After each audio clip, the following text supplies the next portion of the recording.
I'm Katie, and I work here at Blackhawk with all of you guys, so I'm going to get to see you guys a lot this year. I'm in the 6th grade girls home group, whoop whoop, and so I get to see them all the time, but I'll get to see the rest of you at First Wednesdays and at Camptober and Snow Camp and all the different things that we do. So I'm really excited for this year and that I get to talk to you tonight. So I thought that I would start off with a picture of me from 7th grade. Do you guys want to see this picture of me? Okay. Alright, here we go. Picture me in 7th grade. Alright, now hold on. Okay, now before you think I was too big of a weirdo, this picture was taken during Spirit Week. And during Spirit Week at school, we had different days where we had to dress up in different ways. This day was for Clash Day. So everybody looked like this. This is not what I normally wore. So just so you know that. Okay. I'm going to tell you about a dream that I've had recurring ever since middle school. Now, all through going to school, from kindergarten through sophomore year of high school, I rode the bus to school.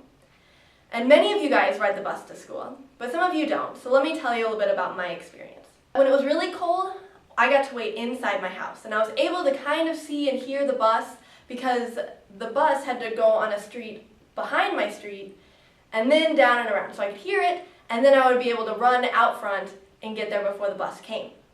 Now, for those of you who ride buses, you know that the bus makes a very distinctive noise. And you know that noise, and it makes my tummy turn a little bit. Even now, I don't ride the bus anymore. But even now, I hear the bus and I'm like, oh gosh, I have to get on the bus. And I get anxious and excited. Well, in my dream that I have ever since middle school, and I still have it sometimes, is that I'm waiting for the bus. I'm in my house waiting for the bus. I'm listening for it, and I'm getting ready, and I hear the bus coming. And so I go over, and I grab my backpack off the floor, and I pick it up, but oh no, all the stuff in my bag comes out. It wasn't zipped, so it falls all over the floor, and I'm trying to pick it up and put it back in the bag, but it's not staying, it's just falling out again. And the zipper, I can't get the zipper to go, and I'm trying to pick it all up and carry it, but it just keeps falling out of my arms. And I'm trying to get out to the bus, but I can't because all the stuff is falling out. And then the dream ends. And that's it. And I wake up and I'm like, the bus! And all my stuff. Well, if you haven't figured it out, I get this dream anytime that I'm really stressed out and I feel overwhelmed. So you can kind of see that with the backpack. It's kind of representing all the stuff that I need to do. And I can't keep a hold of it. It feels like it's out of my control. Maybe you have dreams like this too, or sometimes maybe you just feel this way. And if you haven't felt this way recently, you will, because especially in middle school, stress just piles on. You're doing so many things. You have lots of homework, you have so many different sports and extracurricular activities that you can feel really overwhelmed. Not to mention all the stuff that's going on at home, with your family, with your parents and brothers and sisters. It can all be very overwhelming. Well, today in the passage that we're going to be talking about, Jesus talks to people who are stressed out and overwhelmed. So let's read the passage together. So this is in my Bible here. This is in Matthew, which is the first book of the New Testament. And it says this: Then Jesus said, "Come to me, all of you who are weary and carry heavy burdens, and I will give you rest. Take my yoke upon you. Let me teach you, because I am humble and gentle at heart, and you will find rest for your souls. For my yoke is easy to bear, and the burden I give you is light." Alright, so you might be thinking, what is a yoke? A yoke is a piece of equipment that was used in farming, and it went on an ox or oxen, and it was on their shoulders so that they could be pulling a plow or other farming equipment through the fields. So it helped keep the plow on them, and so they went straight and it was easier to pull.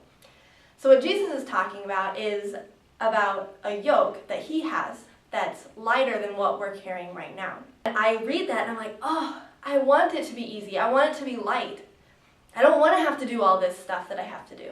So is Jesus talking about that when we follow him, that we're not going to be stressed out, that we're not going to be overwhelmed, that we can just sit at home and watch TV or play outside? and not have to worry about all those things. I don't think that's what Jesus is talking about. In the Message version of this passage, I really like this passage. Let me read this one to you. So this is the same passage, but it's in a different translation. So Jesus said, "Are you tired, worn out, burned out on religion? Come to me. Get away with me, and you'll recover your life. I'll show you how to take a real rest. Walk with me and work with me. Watch how I do it. Learn the unforced rhythms of grace. I won't lay anything heavy or ill-fitting on you. Keep company with me, and you'll learn to live freely and lightly." So the part that stuck out to me was when it says, "Walk with me and work with me. Watch how I do it." So Jesus isn't saying that we're not going to need to work, we're not going to need to go to school, we're not going to have stress or be overwhelmed. What he's saying is that if we walk with him and see how he does it, that somehow it's going to feel different to us. The things that we need to do will feel different. Let me give you an example. And again, I'm going to use a backpack example because this is cool like that. So, this backpack is a not very good backpack. In May, my husband, Mike, some of you guys know Mike, he's in one of the 8th grade home groups. We went to Yosemite National Park, which is in California, and we did some day hikes, hiking around and seeing the beautiful waterfalls and all this stuff. We had never really done outdoor hiking before, so we didn't have very good equipment. We had this backpack. Now, if you see this backpack, it's just got one big pouch and it's kind of flimsy. The straps, not very good. The back, not very padded, not very sturdy at all. We could fit a lot of things in here, and we did. It was very heavy, and it did not work out very well. It was very hot, so he got really sweaty and gross and was very tired of carrying this backpack. So it wasn't a very good backpack, but it was okay.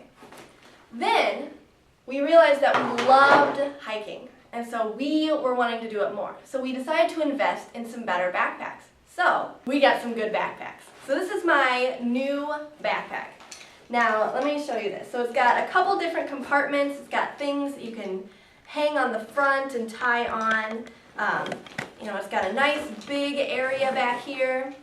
I can fit my water in here. It comes in a little pouch and comes out this tube, so I don't need to stop everywhere.